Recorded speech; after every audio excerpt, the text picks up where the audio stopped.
Review our discussion a bit about managing pastures under this dryland conditions.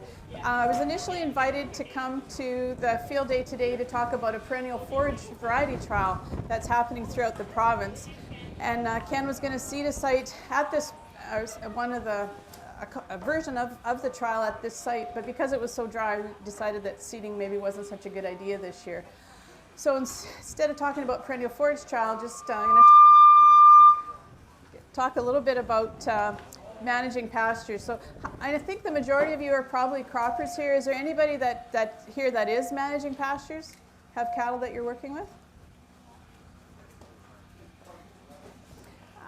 Actually, yeah, it looks like this isn't going to apply to too many of you. So I'm just going to cut to a couple points that might involve you as a cropper.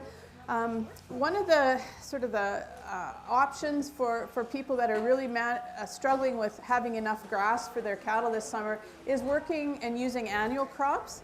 So some of you who might have crops that don't look so great, and to the southeast of us here, there's one operation has chosen to start grazing some of those annual crops. So those of you who are croppers might have an opportunity to get some value out of that crop that might not be worth pulling your combine through, but you could look at it as a grazing option for somebody with cattle.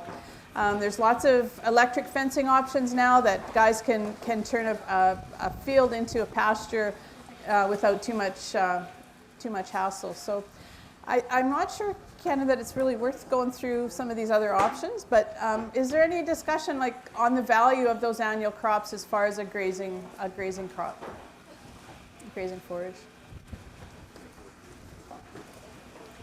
Well, maybe since with the way the weather's looking, if anybody wants to, I do have a handout here. If anyone's interested with some of the options that are available for grazing opportunities, come let me know. I think, even though we're getting almost into July, if you've got someone that is looking for pasture and your own crop is to the point of abandonment, seeding some annuals now can still provide some forage material.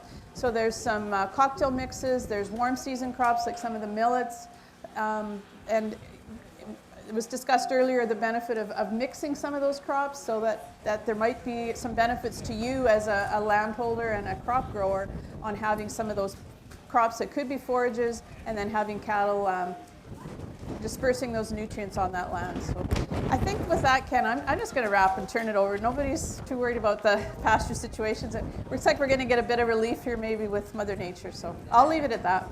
Thanks, Dianne.